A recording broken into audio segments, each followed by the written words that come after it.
Today's tutorial for you is how to draw and paint using the pen and wash technique, black feathers, and today we will mostly concentrate on those watercolour washes. So let's get the brushes wet and let's get started. The only thing with pen, once you get it on the paper, that's it. You know you can't take it off again. But that's a challenge with pen and wash, isn't it? Or any pen and ink work, really. Kind of planning out what you need to do first of all, before you even take that lid off that pen, okay? You've seen what I've done here now, drawing it all out, using the pen occasionally on its side so I can graze the side of the pen and create some very light marks. Now I do have a video on how to work with pen, okay? Have a look to the top right hand corner of the screen, you see it there. So you can watch that after you've watched this one, of course. Just out of interest, the pens I've been using today, this is a very fine tip one as you can see. This is one by Pilot, so size 01, see that? Okay. And this one is by Sakura and is a Pigment Micron 01, which is that one there. There you go. And you can see how fine that one is as well. The reason why I'm using two size 01 nibs is because this one is actually a little bit thicker in a way. When I start applying it to the paper, you find that some of the lines are really, really thick. Unless you sort of graze it on its side. But they can be very, very thick indeed. So I use my Pilot one for the very fine work. And then this one for those, well, slightly darker areas. So there we go. That's what I've been working with. Okay, let's make a start on the colours. Okay, what we're going to do is start off with the lightest colours first of all. So we'll start off with the yellow. Okay. I'm going to pop that in around here first of all. What I don't want to do is go too strong too quick. So if I put a blob of that in there like that, take some of the paint off the brush like so. Just give it a tap. Then very lightly blend it. Take most of the paint off now. And then blend around the edge of that there. Look. So it's stronger at the top, but weaker as it works its way down. I'm doing this at the moment on dry paper. A hint of colour there. It's quite white on the end of these, isn't it? Just about white anyway. Then the same on this side. Again, just put a blob or two on there first of all. A blob? It's a blob. And then, very gently, blend it. Using a semi-dry brush. And then very lightly soften this edge down now. Watch out if any water runs on your metal ferrule there. You don't want that dripping onto your painting, do you? Not really. A little bit of yellow down there as well.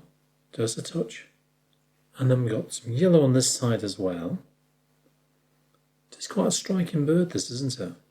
Okay, just soften that down a little bit more down there. So it's quite pale on the ends. And we can always put more on this once it's dry. Well, apparently these are one of the most numerous birds in North America. Imagine that, seeing these lovely birds around on a regular basis. That must be amazing to see, it must be, really must.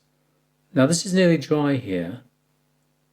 It's going to pop a little bit more in there, and also on this side as well. And also, just in there as well. And I think that will do for the yellow already. Now the epaulets, we'll leave those for now. But what I do want to do is work on the back first of all for this undertone we can see. Just more of a sort of bricky colour, isn't it? Then straight onto the dry paper, just quite randomly as you work your way down the centre of the back. And you can see from that reference photograph where these marks are, where you can see this sort of pale colour showing through. It's more obvious down this sort of angle here, so think about that sort of angle. So more towards, say, 7 o'clock direction. Then go over the top in places again, too much in there, so give it a tap. Move it around, you're in charge. Then small amounts on both sides now, but not quite as much. We can see quite lots of white marks or white lines on some of these feathers, can't we? We can add those in later on. I'll show you exactly how to do that.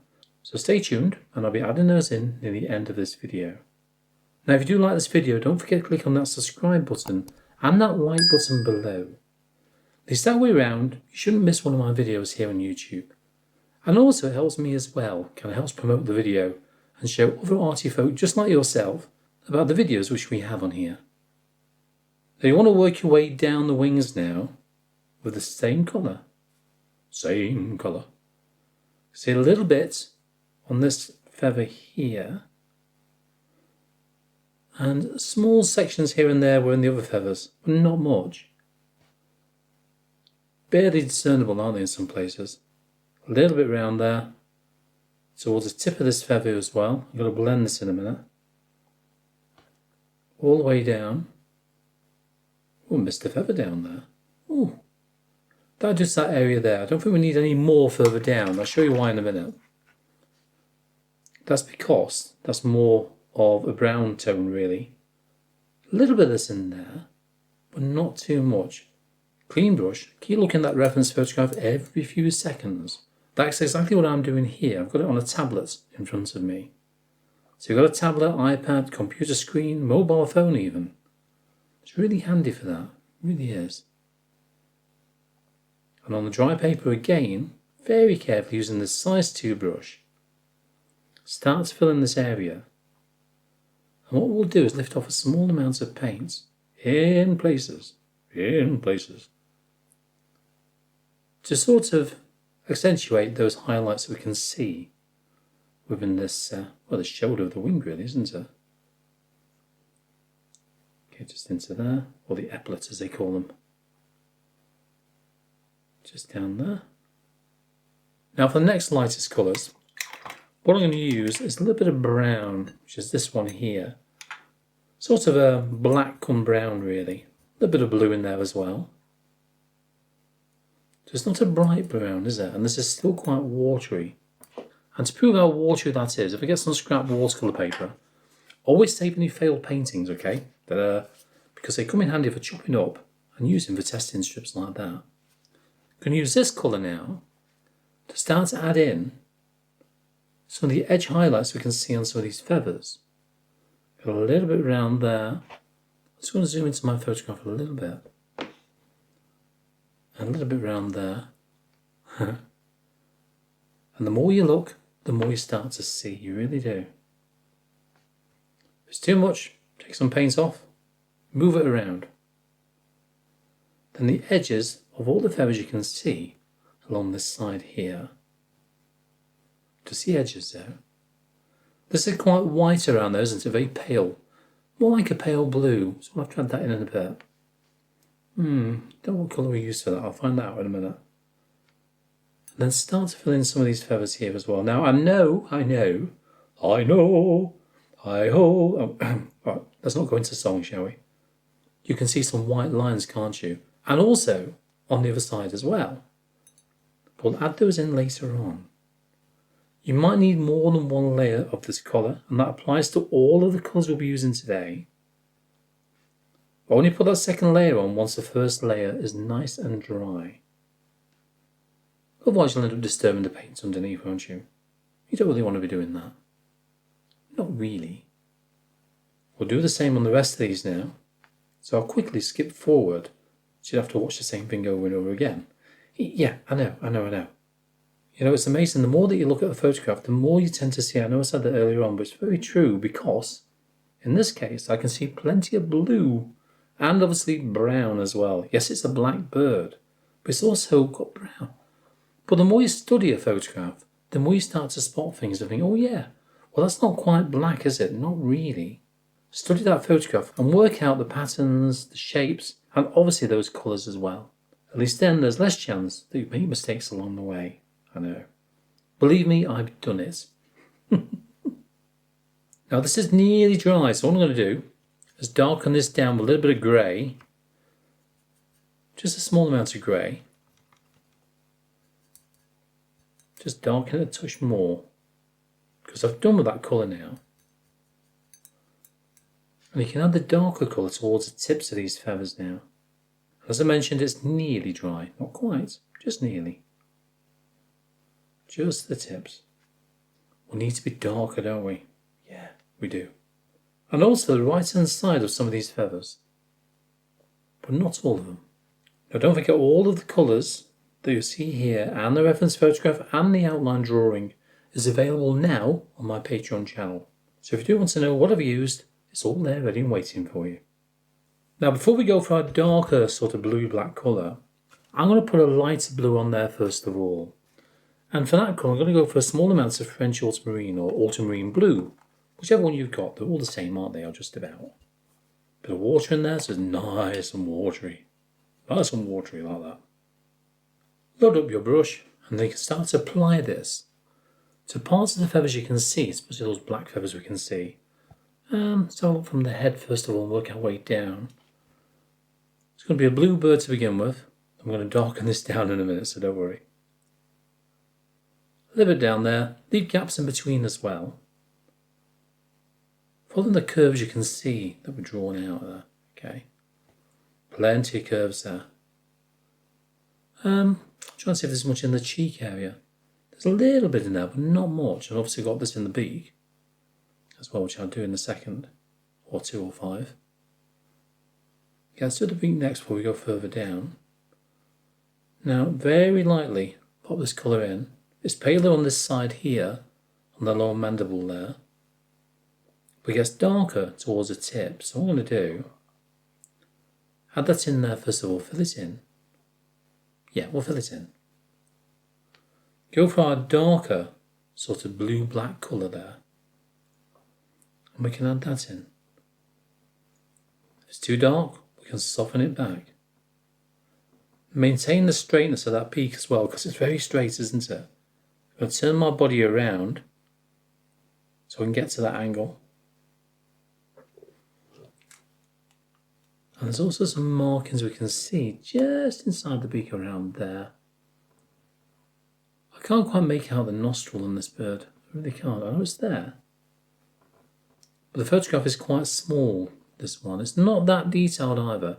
Not compared to some of the photographs I normally use. But it's certainly good enough for us to produce a painting from. Then very lightly soften so you can't see where one colour starts and the other colour finishes. And underneath as well. There you go. If it's too much, a damp clean brush can lift off small amounts of paint in places like that. Take the water off there though. Lift off a little bit of paint. And there you go. Yay, I know. It's always best to kind of step away, go and put the kettle on, make a nice coffee or something like that. Or cup of tea, like a cup of tea. Then come back with those fresh eyes, and very often, you spot things which are not quite right, and you think, oh yeah, I need to change that. Okay, then we're working down here now. A little bit of blue in places. Just fill them in, or just to the edge of the tips of the wings as well in some places. It's all about looking at that photograph again and trying to see this blue behind the scenes. Putting French ultramarine is ideal for this, it really is. Well, let's get this blue colour on. You know what to do with it now, don't you? Yeah, of course you do. Look for the blue in the photo. Little blue, there's a bit of blue around there, a bit of blue around there. And elsewhere too. Now while this is drying, be careful not to put your hand in it. But I said about lifting off some paint on this epaulet here. And using a damp clean brush, only damp though, not soaking wet. Very lightly tickle that paint. Look for those highlighted areas we can see, and get some kitchen roll. Then lift it. If it's too much, which it probably is on that case, what you can do is just add a little bit more paint in afterwards, can't you? Easy enough to do. And we've got another one down there. Just a touch of one. Just take off a small amount of paint. Grab some of our red colour. I've just done that over epaulet. I know, the one I forgot about. And then using directional marks, in other words, towards probably about 5 o'clock direction. Pull a few little lines across that highlight. And what we can then do as well, I'm going to get a little bit of colour, a little bit of our grey.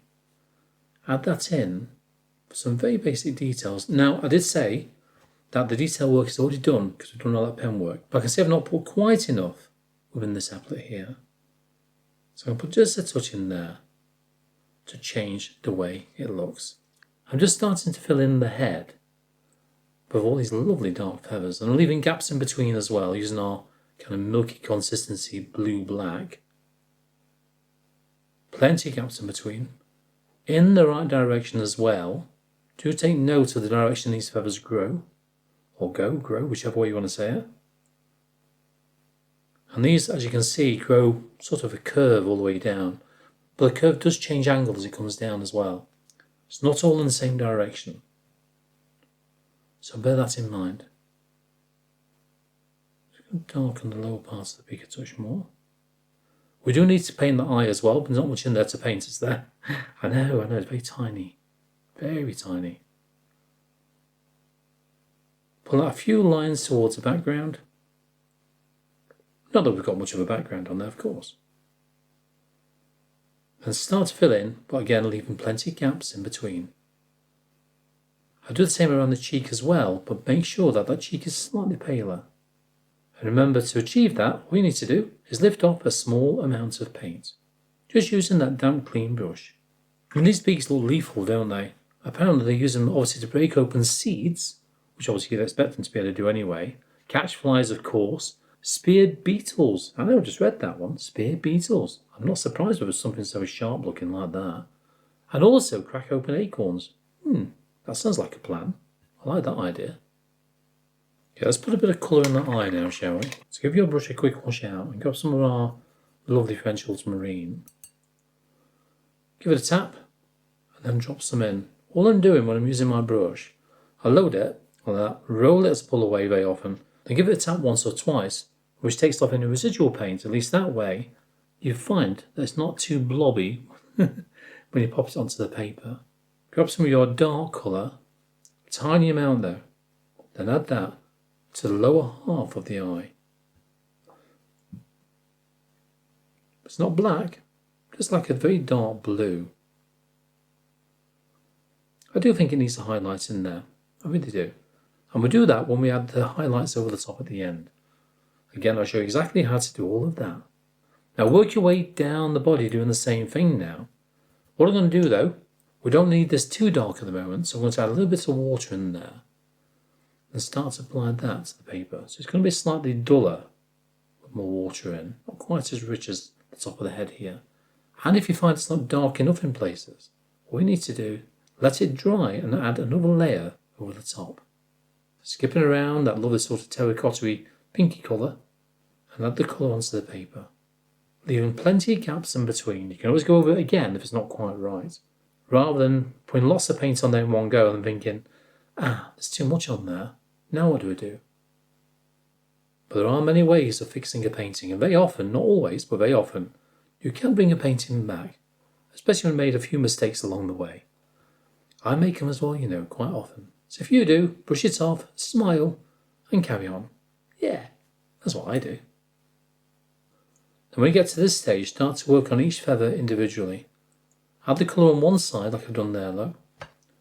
Then rinse that brush out very swiftly. Then using a damp clean brush, gradually soften it down. Then obviously the rest will be the same. Okay, here's a little fact for you. You know those red markings on the shoulders of their wings? As I mentioned, these are called epaulets. So basically the same way that you see like a loop of cloth on the shoulder of a uniform, something like that. But the red-winged Blackbird's epaulets don't sort of show rank or anything like that, but they do show status. Apparently these males will puff these areas out in order to attract females, or even trying to defend where they are. So if they've got their own territory, they'll puff those epaulets out to try and scare other males away. But bear this in mind, if they're in somebody else's territory, they very often hide these epaulets as best they can. It does sound like these are very clever birds. Right, whilst they've finished drying, what I want to do is just put a little bit of colour on this branch. I want to dampen down the branch with a damp clean brush, still using the size 2, as I've done all the way through. Oh, don't forget the feet, I know. Bits of our bluey black on those, that's for sure. Grab some, I don't know really. I'm going to go for some yellow, I know, just a touch of yellow first of all. So on the right hand side, and that'll blend itself across there. Then some of our sort of browny colour, which isn't hardly anything left there now. Add that in on the right hand side. Why the right hand side? Well, it's the underside, isn't it? The light is probably coming from this direction. So because of that, the underside of the branch should be darker. And by doing that on the damp paper, we'll give it more of a curved feel as well. If you want to put some extra textures in there, you can do as well. Let it dry first though. Do the same on the bottom part. Get some clean kitchen roll, give it a few folds, Anything like that will do. Back to your size 2 again. Load it with water. Take most of that water off. It's obviously clean.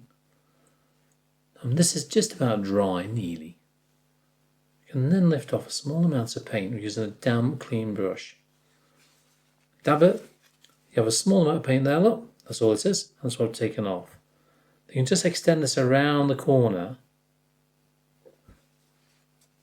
There you go. That's one area. I'll quickly do the rest of these down there now. You can use a smaller brush if you want to, a size 00 for example, which I use on a regular basis. I'm trying to take off a few little marks as well as you work your way down to the tail feathers, just down here. And that sort of separates them again, doesn't it? These will be quite dark in there because obviously got the feathers over the top, especially those wing feathers which are coming down the side here. And you can do the same for the feathers as well. If you want to lighten just one section of a feather, very lightly though, touch the paper with a damp clean brush again and dab it. That takes off a small amount of paint. It gives it more of a curved feel to that feather, doesn't it? But obviously don't go taking all the paint off. No, don't do that. To add some highlights, all we need to do is use a gel pen, something like this one here. This one is Jelly Roll 05 or size 05 by Sakura. Test it out first of all, preferably on some dark colour. It's not quite dark enough, but you can see the effect just with that one there. There are a variety of these on the market, so look around, see what you can find. But for this, all we need to do, add in a few little marks here and there. Might even put a small highlight in the eye. The same on the beak, tiny amount on the beak, but not much at all.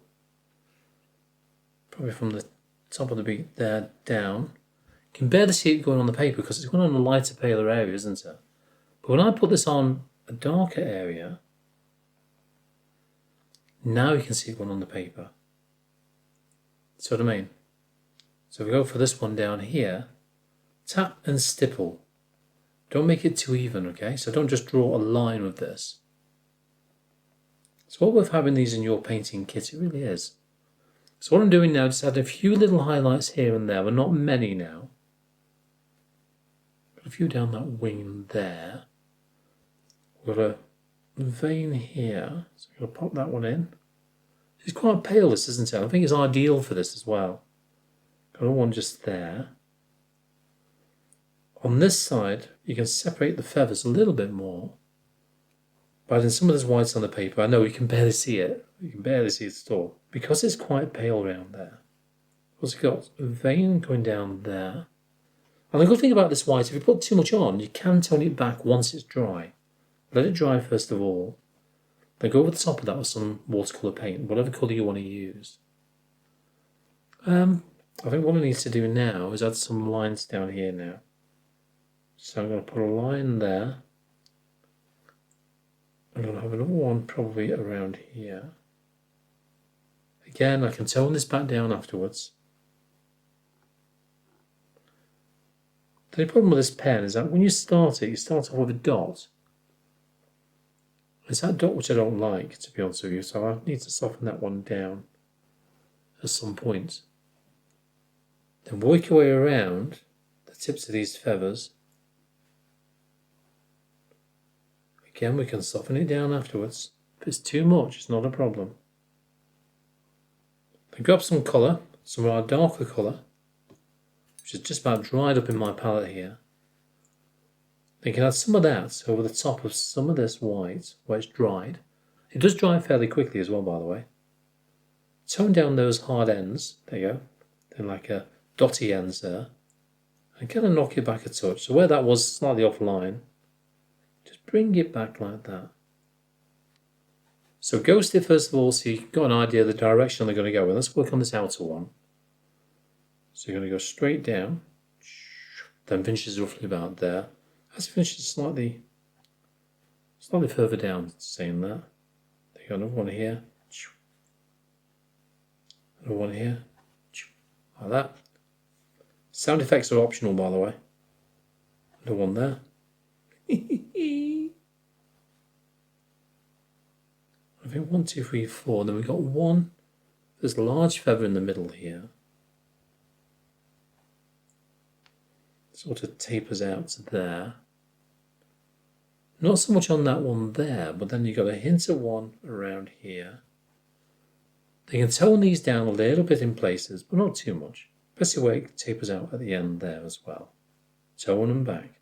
Now that'll give us some ideas how to paint something like this. If you want to see another video working with pen and wash, have a look to the top right hand corner of the screen over there, lot. Hopefully I'll see you there.